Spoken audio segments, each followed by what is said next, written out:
Stop chasing someone else's success, define your own first. You are working toward the wrong goal. Not because you are lazy or unfocused, but because the goal was never yours to begin with. You adopted it from somewhere else, your parents, your friends, social media, the person sitting next to you in class 10 years ago who seemed to have it all figured out. And now you are running a race you never signed up for, wondering why crossing the finish line does not feel like winning. This audiobook is for you if you have ever felt successful on paper but empty in practice. If you have ever achieved something impressive and thought, "Is this it?" If you are tired of chasing metrics that do not match what you actually want. This is not for you if you are looking for permission to quit when things get hard, or if you want to blame the world for your lack of progress. We are not doing that here. Here is what we will cover. You will learn how to audit your current definition of success and figure out if it is actually yours. You will get a framework for building a personalized success definition that accounts for trade-offs, not just wins. You will walk away with tools to test your new definition in real time so you can adjust before wasting years on the wrong path. Later, I will give you the 2-minute version you can use today to start this process, and the 7-day Rewire Plan to lock it in over the next week. No need to pause or take notes. There is a toolkit in the description with all the tools and a 7-day checklist. You can use it later. Let's start with why most people never define success for themselves in the first place. The borrowed dream problem. You inherit your first definition of success before you are old enough to question it. It comes from your parents, who want you to be safe, respected, financially secure. It comes from your school, which rewards test scores and college admissions. It comes from your early career, where promotions and salary bumps become the scoreboard. By the time you have the experience and perspective to ask, "Wait, is this what I actually want?" you are already 10 years into someone else's plan. And the scary part is how invisible this process is. You do not wake up one day and consciously decide to chase your dad's version of success or your college roommate's lifestyle.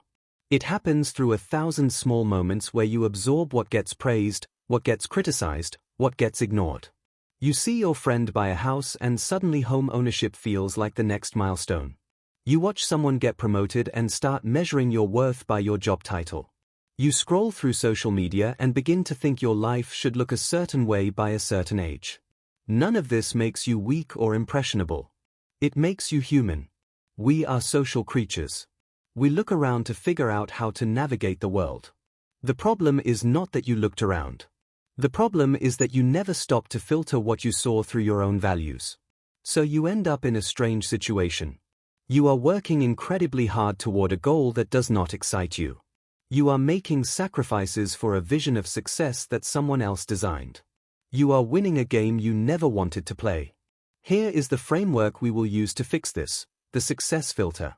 It has 4 parts: definition audit, trade-off mapping, values calibration, and reality testing. Each part forces you to make your success definition explicit, challenge its assumptions, and test whether it actually fits your life.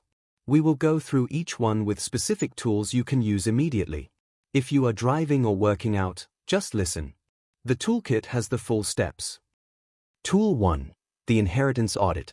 This tool helps you figure out where your current success definition came from. Most people never do this. They just assume their goals are their own. But when you trace them back, you realize how much was inherited, not chosen. Here is how it works. Take out a piece of paper or open a notes app.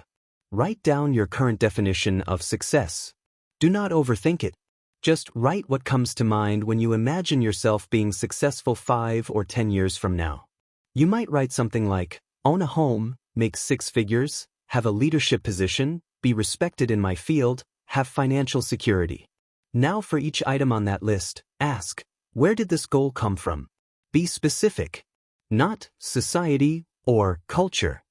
Name the actual source. Was it your parents? A specific friend? A movie or book? A teacher or mentor? Your first boss? Write it down next to each goal. Then ask the second question, do I still agree with this? Not, is this a good goal? But, is this my goal? Would I still pursue this if nobody ever knew about it? Would I care about this if I could not post about it, talk about it, or put it on a resume? You will notice something interesting. Some goals survive this test. They feel right even when you strip away the external validation. But other goals start to feel hollow. You realize you only wanted them because someone else told you they mattered. This is not about rejecting everything your parents taught you or ignoring all social expectations. Some inherited goals are worth keeping. The point is to make it a conscious choice, not a default. Here is a 7-day mini-experiment. For the next 7 days, every time you feel pressure to achieve something or compare yourself to someone else, write down what triggered it. What did you see? Who did you talk to? What goal did it make you think about? At the end of the week, look at your list. You will see patterns. You will see which goals are genuinely yours and which ones you have been carrying around like borrowed luggage. Common failure mode. You do the audit, see the inherited goals, but then tell yourself, well, I have already invested so much time in this path. I might as well keep going. That is called the sunk cost fallacy, and it will wreck your life if you let it. The time you already spent is gone. The question is what you do with the time you have left. Fix, reframe it. You are not throwing away your past effort. You are using what you learned to make a better decision now. Every skill you built, every connection you made, every lesson you learned, you keep all of that. You just redirect it toward a goal that actually fits you.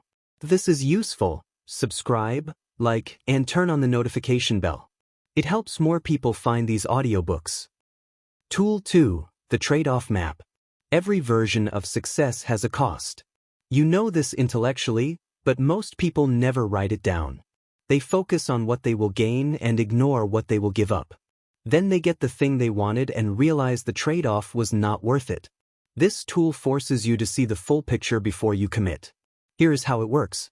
Take one of your success goals. Let's say it is become a senior leader in my company. Now map the trade-offs in 4 categories: time, energy, relationships, and alternatives. Time. What will this goal cost you in hours per week? Be specific. If becoming a senior leader requires 60-hour work weeks, write that down. If it means working some weekends, write that down. If it means less time for hobbies, exercise, or side projects, write that down. Energy. What will this goal cost you in mental and emotional bandwidth? Will you be stressed more often? Will you have less patience for the people around you? Will you need to manage difficult personalities or navigate office politics? Relationships. What will this goal cost you in connection with others? Will you see your friends less? Will you have less energy for your partner? Will you miss family events? Will you be too tired to be present when you are home? Alternatives. What will this goal cost you in other possible paths? If you spend the next 5 years climbing the corporate ladder, what else could you have done with that time?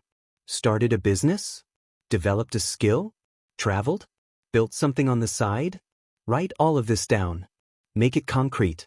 Use numbers and examples, not vague statements like, some sacrifice required. Now ask yourself, is this trade worth it? Not, can I do it? But, do I want to?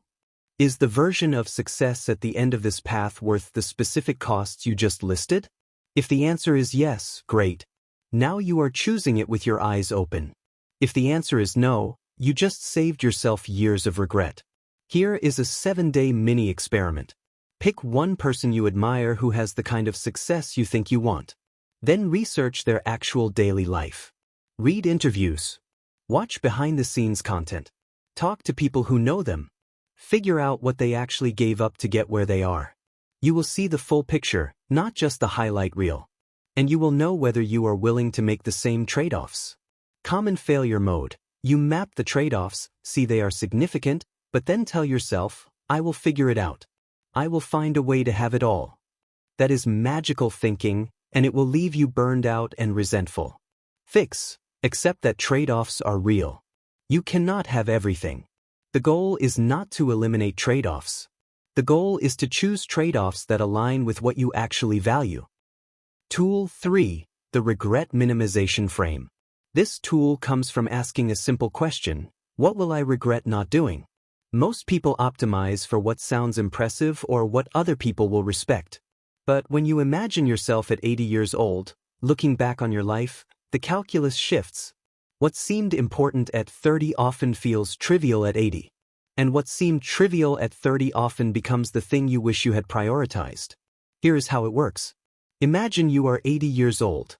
You are sitting somewhere comfortable, looking back on your life. You have clarity, perspective, distance from the noise of the present moment. From that vantage point, what do you wish you had done more of? What do you wish you had cared about less? Write it down. Be specific. You might write, I wish I had spent more time with the people I loved. I wish I had taken more risks. I wish I had prioritized health and energy over career advancement. I wish I had built something meaningful instead of just climbing a ladder. Or maybe you write, I wish I had pushed myself harder. I wish I had built financial security earlier.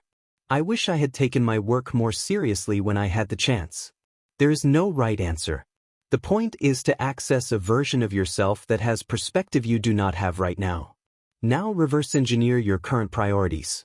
Are you living in a way that minimizes future regret, or are you on a path that sets you up for it? This tool cuts through a lot of noise. It bypasses what sounds good, what looks impressive, what other people think you should do. It gets to what you will actually care about when the stakes are clear. Here is a 7-day mini experiment. Every day this week, before you go to bed, ask yourself, did I do something today that my 80-year-old self would thank me for? Not something productive. Not something impressive. Something aligned with what you will actually care about decades from now. Write it down. At the end of the week, look at how many days you can answer yes. If the number is low, your daily actions and your long-term values are misaligned. And that gap is where regret lives. Common failure mode. You do this exercise, identify what you will regret, but then tell yourself, I will do that later. Right now I need to focus on career and money. That is a trap. Later never comes. Or it comes when you have less energy, fewer options, more obligations. Fix. Build in time for regret minimization activities now, even if it is small. 1 hour a week with the people you love. One project that is meaningful to you, even if it does not pay. One choice that aligns with your 80-year-old self's values. Start small but start. Quick recap, and remember, the toolkit is there so you can revisit this without rewinding. So far we have covered 3 tools. The inheritance audit helps you figure out where your goals came from and whether they are actually yours. The trade-off map forces you to see the real cost of your success definition before you commit. The regret minimization frame helps you optimize for what you will actually care about decades from now. If you only do one thing, do the inheritance audit. Write down your current definition of success and ask where each goal came from. That one exercise will reveal more about your priorities than hours of abstract thinking. Now let's talk about the tools that help you test whether your new definition of success actually works in practice. Tool 4. The Constraint-Based definition. Most people define success in terms of what they want to gain. More money, more status, more freedom, more impact. But here is the problem with that approach. It ignores constraints. And constraints matter more than goals because constraints determine whether your success definition is actually achievable given the life you want to live. This tool flips the script. Instead of asking, what do I want? You ask, what am I not willing to sacrifice? Here is how it works. Write down your non-negotiables.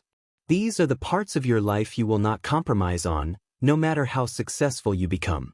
You might write, I will not work more than 45 hours per week. I will not miss my kids' important events. I will not sacrifice my health for career advancement. I will not live somewhere I hate just for a job. I will not do work that conflicts with my values. Be honest. These should be real limits, not aspirational ones. If you know you would work 60 hours a week for the right opportunity, do not write 45. If you know you would move for a big promotion, do not pretend location is non-negotiable. Once you have your list, cross-check it against your success goals. If your goal is to become a CEO, but you are not willing to work more than 45 hours per week, those two things are probably incompatible. Not impossible, but incompatible enough that you need to rethink one of them. If your goal is to build a 7-figure business, but you are not willing to sacrifice weekends for 3 years, you might need a different goal or a longer timeline. This is not about lowering your ambitions. It is about making sure your ambitions fit inside the constraints of the life you actually want. Too many people set goals that require sacrifices they are not willing to make, then wonder why they feel stuck or resentful. Here is a 7-day mini experiment. For the next week, track how you actually spend your time and energy. Not how you think you spend it, how you actually spend it. Use a simple time log. Every hour, write down what you did and how it made you feel. At the end of the week, compare your time log to your non-negotiables. Are you living within your constraints, or are you already violating them? If you are already violating them and you are not even pursuing your big goals yet, that is a red flag. It means your current life structure does not support your stated priorities. Common failure mode. You define your constraints, realize your goals are incompatible, but then tell yourself, I will just push harder. I will make it work. That is how people burn out. That is how relationships fail.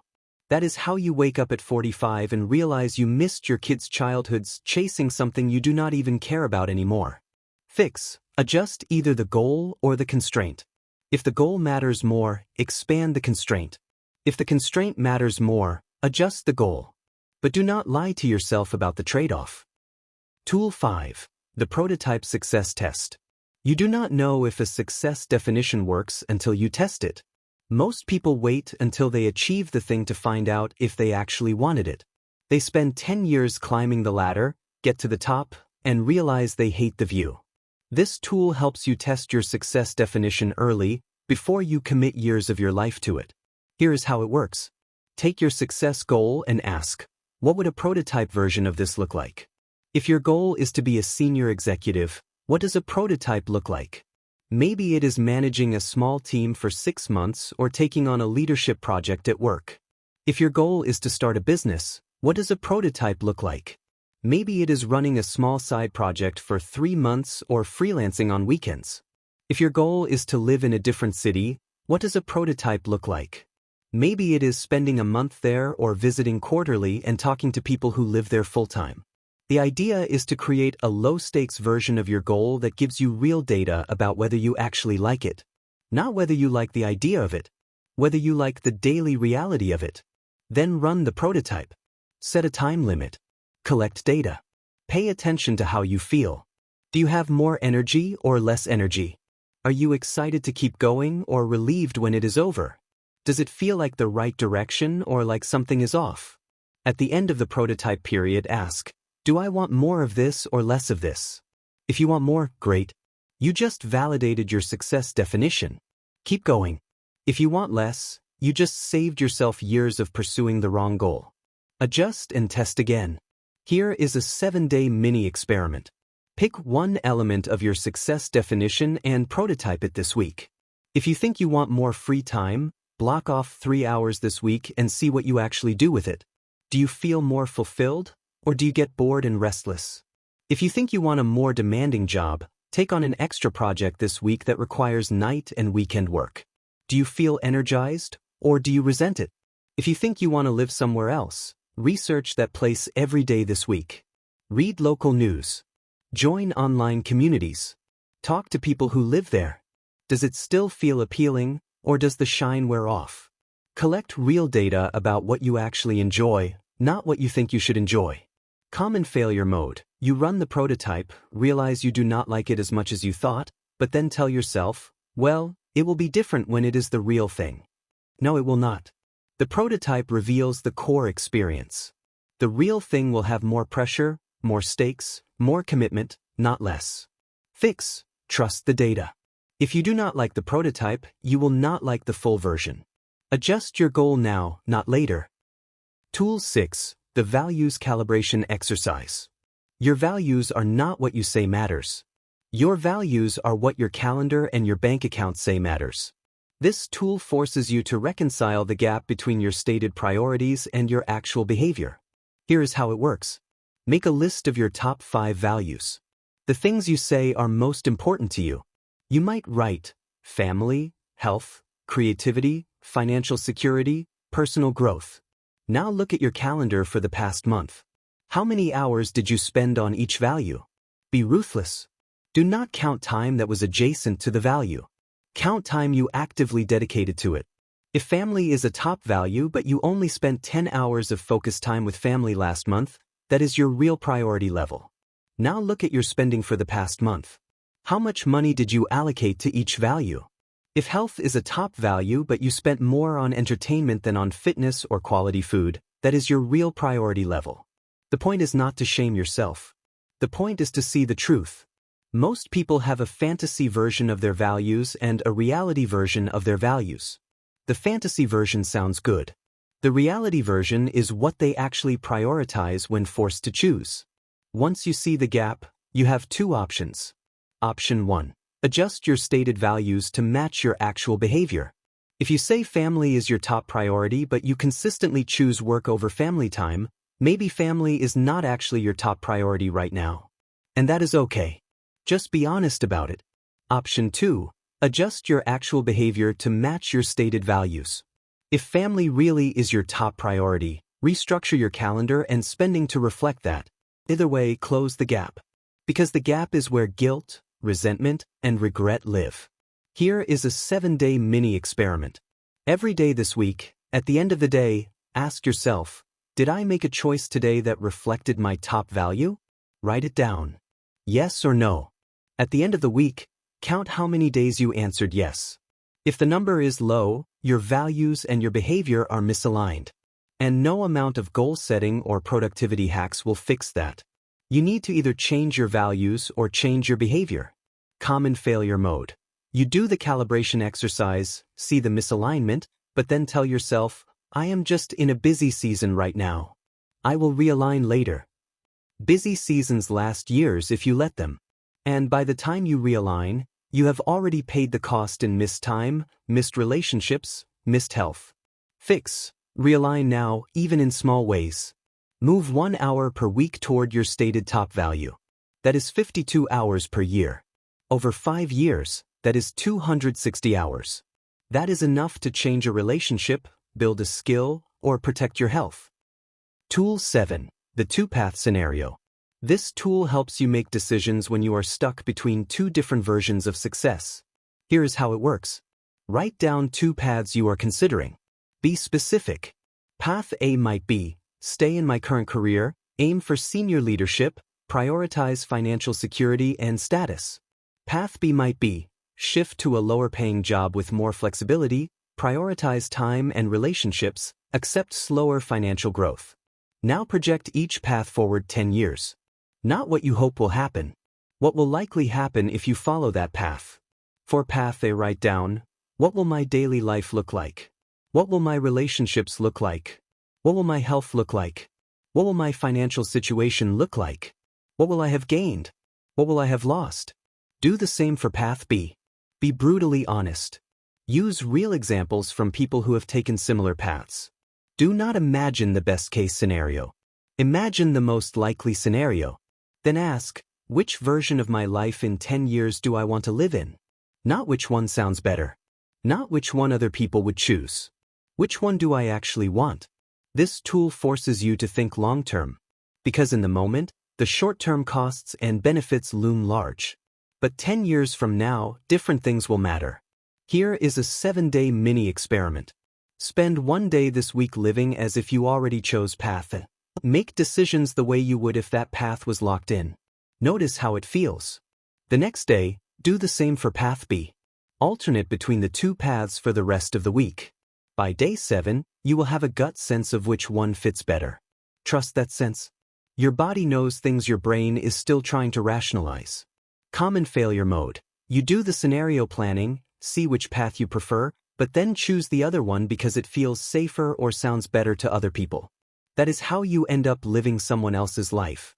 Fix. Choose the path that fits you, even if it is not the path people expect. You will spend decades living with this choice. Choose the one you can live with, not the one that looks good on paper. Tool 8. The energy audit. Success definitions that drain your energy are not sustainable, no matter how impressive they sound. This tool helps you figure out which version of success actually energizes you. Here is how it works. Make a list of all the activities involved in your success goal.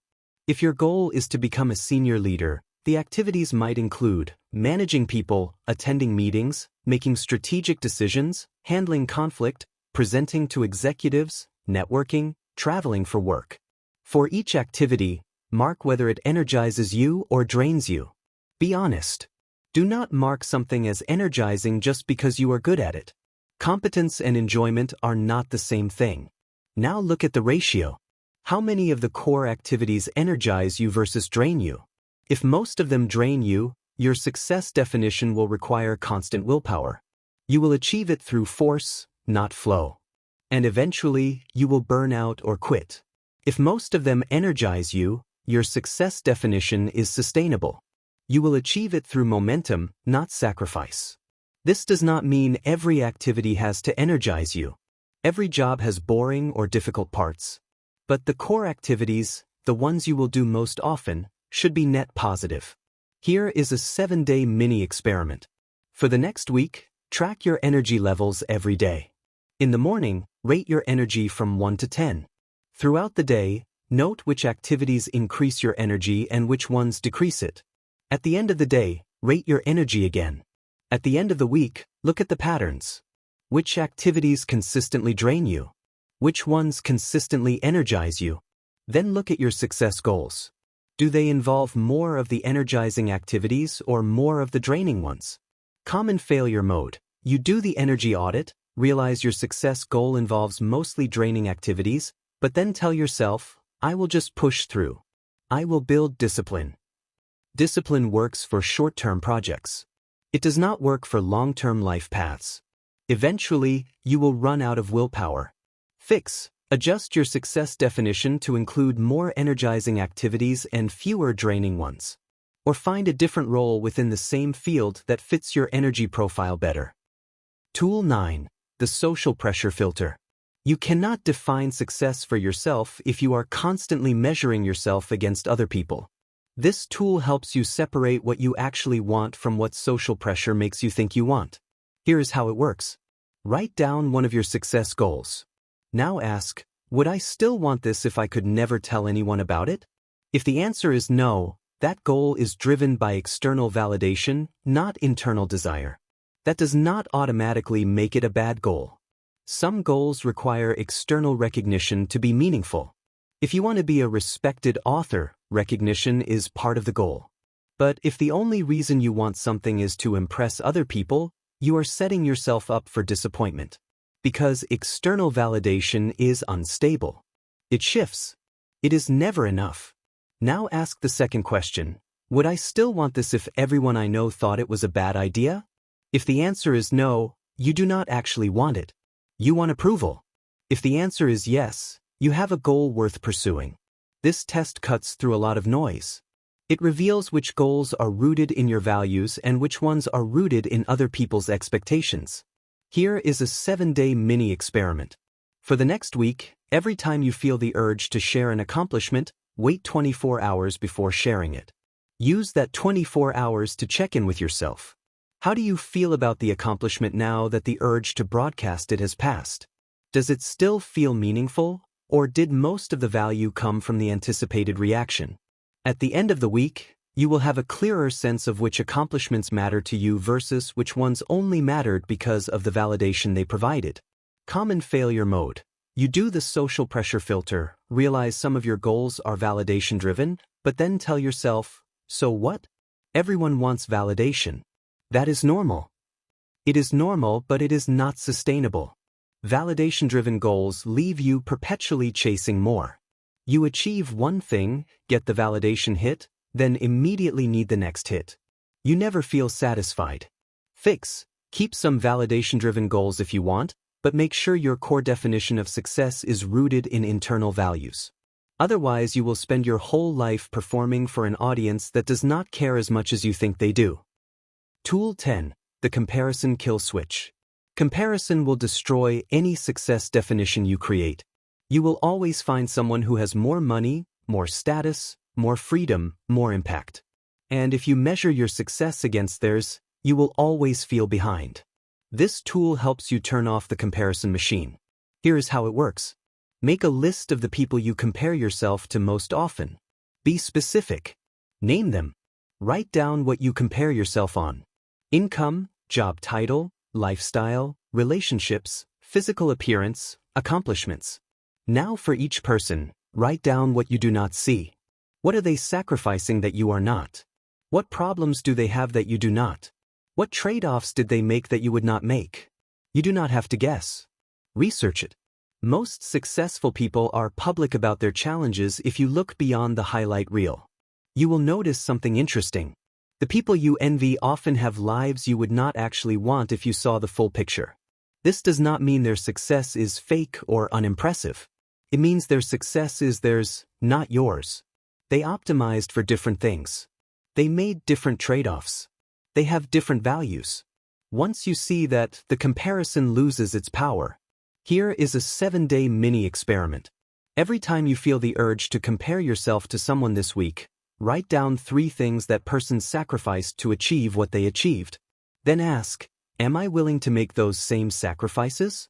If the answer is no, you do not actually want their version of success. You want the outcome without the cost. And that is not how it works. If the answer is yes, great. Now you have a roadmap.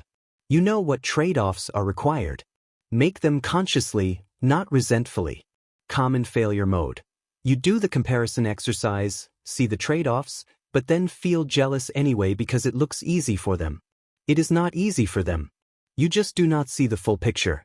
Nobody posts about the late nights, the strained relationships, the health issues, the constant pressure. Fix. Assume everyone is struggling with something. Assume everyone made sacrifices you cannot see. Assume everyone has problems you do not want. Then focus on your own path.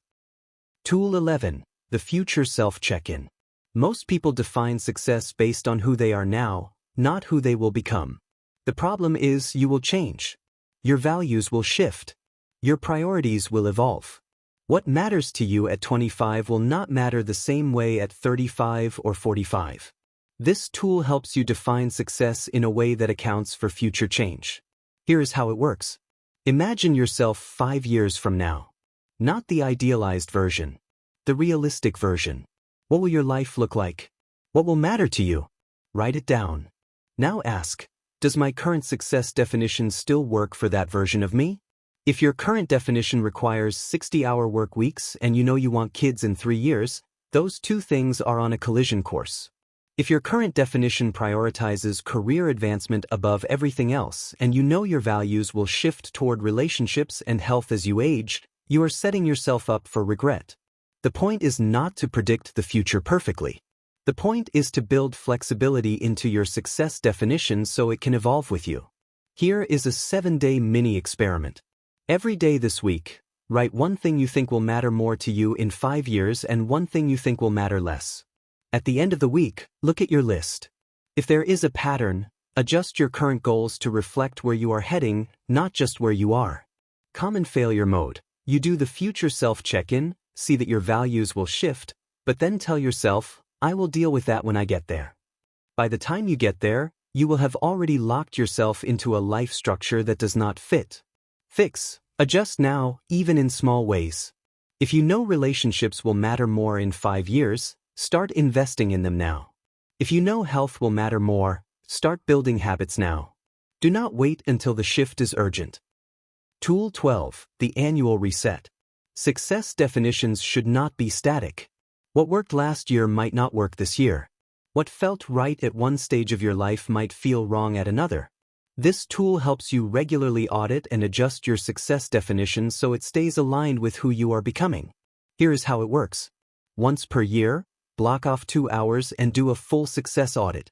Review your goals from the past year. Which ones still matter? Which ones do not? Review your values. Have they shifted? Have new priorities emerged? Review your constraints. Have they changed? Do you have more time or less time? More energy or less energy? Then write a new success definition for the next year. This does not mean you abandon long-term goals. It means you adjust the path to reflect your current reality. Most people set goals once and never revisit them. Then they spend years pursuing something that stopped being relevant 2 years ago. Here is a 7-day mini-experiment for implementing the annual reset.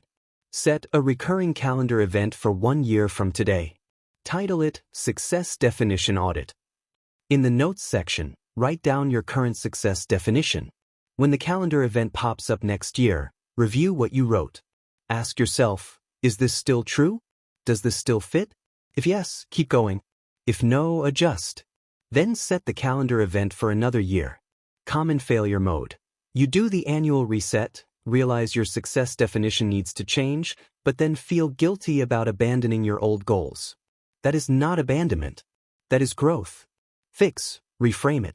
You are not giving up. You are updating. You are not quitting. You are adapting. The ability to change your mind when the data changes is a strength, not a weakness.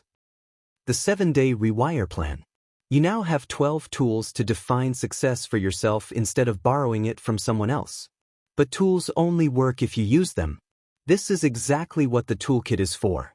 So keep listening now, then use the checklist later when you are at your desk. Here is the 7-day Rewire Plan to lock this in. Day 1. Do the inheritance audit. 10 minutes. Write down your current success definition and ask where each goal came from. Identify at least one inherited goal you have been carrying around without questioning it. Day 2. Do the trade-off map. 15 minutes. Pick one success goal and map the real costs in time, energy, relationships, and alternatives. Decide if the trade is worth it. Day 3. Do the Regret Minimization Frame. 10 minutes. Imagine yourself at 80 years old and write down what you would regret not doing. Compare that list to your current priorities. Day 4. Do the Constraint-Based definition. 15 minutes. Write down your non-negotiables and cross-check them against your success goals. Identify any misalignments. Day 5. Run a prototype success test. 2 hours. Pick one element of your success definition and test it in a low-stakes way. Collect data on whether you actually enjoy it. Day 6. Do the values calibration exercise. 20 minutes. Compare your stated values to your calendar and spending from the past month. Identify the gaps. Day 7. Do the social pressure filter. 10 minutes. Write down one success goal and ask if you would still want it if you could never tell anyone about it. By the end of 7 days, you will have a much clearer sense of whether your success definition is yours or someone else's. And if it is someone else's, you will know exactly what to change. The 2-minute version. Here is the 2-minute version you can do today. Open a notes app or grab a piece of paper. Write down one success goal you are currently pursuing. Now ask 3 questions. Question 1. Where did this goal come from? Name the actual source. Your parents, a friend, social media, a movie, a teacher. Question 2. Would I still want this if I could never tell anyone about it? Question 3. Am I willing to make the trade-offs this goal requires, or am I hoping they will magically disappear? Write down your answers. If the goal survives all 3 questions, keep pursuing it. You just validated it.